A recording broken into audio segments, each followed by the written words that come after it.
አሁን እናንተ ነገር እኔ ስልችት ነው ያለኝ። ምን አመለጠኝ? ምን ማለት ነው አመለጠኝ ማለት? ምን ማለት ነው?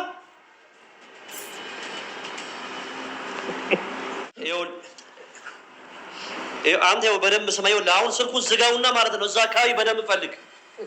ደደብ ቆይ፣ አንተ ለምንድን ነው ሽንፈትህን የማትቀበለው?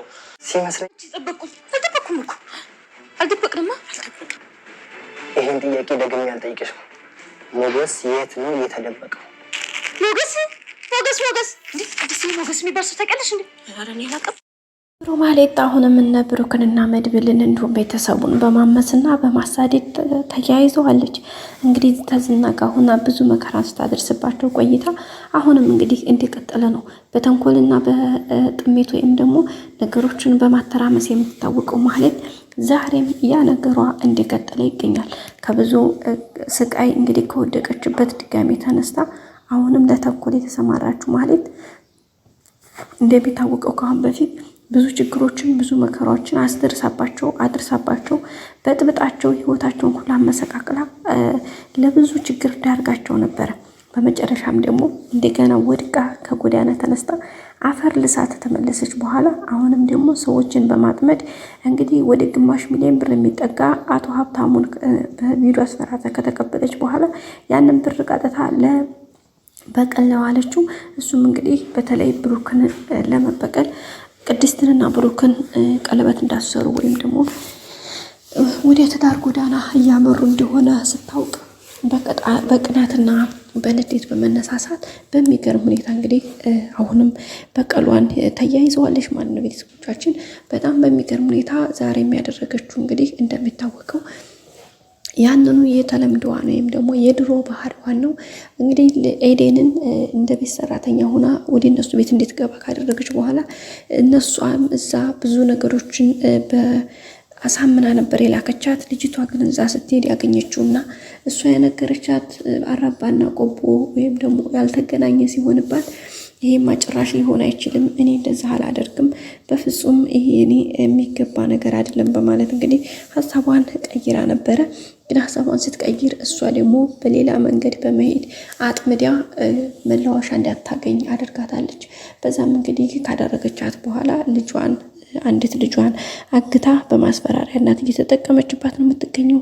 ያችንም ልጅ እንግዲህ ከያዘቻት በኋላ ምንድነው እያደረገች ያለችው? በጣም ነው የሚገርመው። በጣም በሚገርም ሁኔታ እንግዲህ ምንም በማይታሰብ መልኩ የምትችለውን ነገር እያደረገች ነው የምትገኘው። ማለት ልጇን እገላታለሁኝ፣ ያልሆነ ነገር አድርጋታለሁኝ፣ ስለዚህ እያንዳንዱ ሚስጥር ተናገሪ በማለት እያንዳንዱ ሚስጥር እንድትናገርና ብሩክና ቅድስትን ደግሞ እነሱን ትዳራቸውን አመሰቃቅሊ ብላታለች። በዚህም እንግዲህ በጣም ትልቁን ሚና እንትን ያለችው ለዝና ሆነችው ማለት ነው። ዝና እንግዲህ ለአቶ ሀብታሙ ቪዲዮ በመነሳት እንግዲህ ካለሞዚሳ ወይም ደግሞ አለቃቸው እንድትገደል ማህሌትን ተናግሮ አዝዞ ነበረ። በዛም እንግዲህ ሊገላት ባቀረባት ጊዜ እባክህን እኔ እረዳሃለሁኝ፣ ሉላን እንድታገኝ እኔ እረዳሃለሁኝ፣ ብዙ ነገሮችን እንድትረዳ ወይም እንድትሰራ እኔ ያግዝሃለሁ በማለት እንግዲህ ዝናን ተፋተማ እንትን ብላው ነበረ። እንደዛ ከሆነ ኦኬ በማለት እንግዲህ ዝናም ትቷታል። ከዛ በኋላ ነው እንግዲህ አቶ ሀብታሙን ሄዳ ልጇ ታማባት ለማሳከሚያ እንዲሆን የተበደረ ታሱ ወሰደችው እና ሌላ ነገሮችንም እንግዲህ በመጨማመር ነው የተናገረችው። በዛም እንግዲህ አቶ ሀብታሙ ይቅርታ አድርጎላት ድጋሚ እንግዲህ የሱ መጠቀሚያ አድርጓታል። አሁን በዚህ እንዳለ ደግሞ እሱ አሁንም ኤደንን አንደኛ የኤደንን ልጅ አሁን እዛ ጋር ለሱ መታረቅ ያደረገቻት፣ ሁለተኛ ደግሞ እሷ ማስፈራሪያ አድርጋ እያንዳንዱ ኢንፎርሜሽን እየተቀበለች ነው።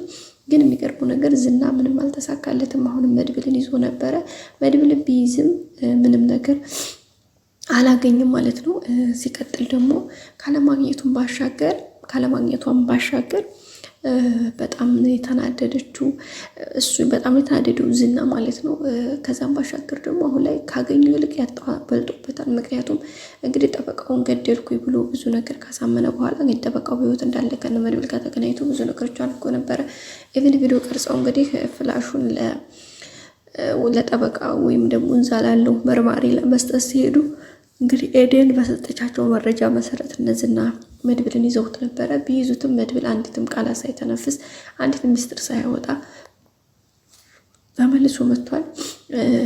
ያው አሁን የመጣው እሱ ጠበቃው እጁን ስለሰጠ ነው። ጠበቃው ደግሞ እጁን ቢሰጥም ቪዲዮውን ብሩክ እጅ ላይ ስላለ ምንም አይነት የሚፈጠር ነገር የለም። እንግዲህ ለሕክምና በገባበት እንትን ውስጥ ሐኪም ቤት ውስጥ ለራሱ እያፈላለገ ሊያስገድለው ብዙ ነገር ሞክሮ ነበረ። እንግዲህ ያንንም ሲሞክር በቃ በጣም ከባድ ነበር ማለት ነው። ቤተሰቦቻችን የሆነው ነገር በጣም ከባድ ነበረ። እንግዲህ መድብል ዙሮ በሰላም ወደ ቤት መመለሱ በጣም ትልቅ አድቫንቴጅ አለው። ምክንያቱም የመድብል መምጣት በጣም ትልቅ ለዚህ ለቤተሰብ በጣም ትልቅ ቫልዩ አለው። መድብል ማለት በቃ አስተዋይ ጀግና፣ በቃ ነገሮችን በቃ ጠንቅቆ የሚረዳ የሚያውቅ ገና ከፊት ሊሆኑ የሚችሉትንና የሆኑ በቃ አይደለ የታሰቡት ያልታለሙት ሁሉ የሚታወቅበት ነው ማለት ቤተሰቦቻችን እና በጣም ደስ የሚል ነገር ነበረ። መድብል ስለመጣ ደስ ብሎናል። አሁን ላይ ግን በተለይ የኤደን ተልእኮ እዚህ ጋር መጋለጥ አለበት። ምክንያቱም እያንዳንዱ መረጃቸው ከቤት እየወጣ ነው የሚሄደው። ግን ይሄን ነገር እነሱ አልተረዱትም። ስላልተረዱትም እንግዲህ ዋጋ እየከፈሉ ነው። ይሄ ነገር ተገልጾ ኤደን የሆነ በእነሱ ጥላ ውስጥ መዋል አለባት፣ መባረርም ጭምር አለባት። ምክንያቱም አሁን መድብል ወደ ቤቱ መጥቶ ነገሮች ሲስተካከሉ አንደኛ ኢንፎርሜሽን አሁን ተቀብላለች፣ ሁለተኛ ደግሞ ዋናውና ትልቁ ከባዱ ችግር ደግሞ አሁን እነ ብሩክን የማህሌትና የዝና ጉዳይ ካለቀ ማህሌት እነ ብሩክ ላይ እርምጃ እንድትወስድ ታዘዛታለች። እሱ ደግሞ በጣም ከባድ ነው እና ቤተሰቦቻችን እንግዲህ ዛሬ ቪዲዮ ይመስል ነበር። በቀጣይ እንገናኝ። ሰላም ቆዩ ባይ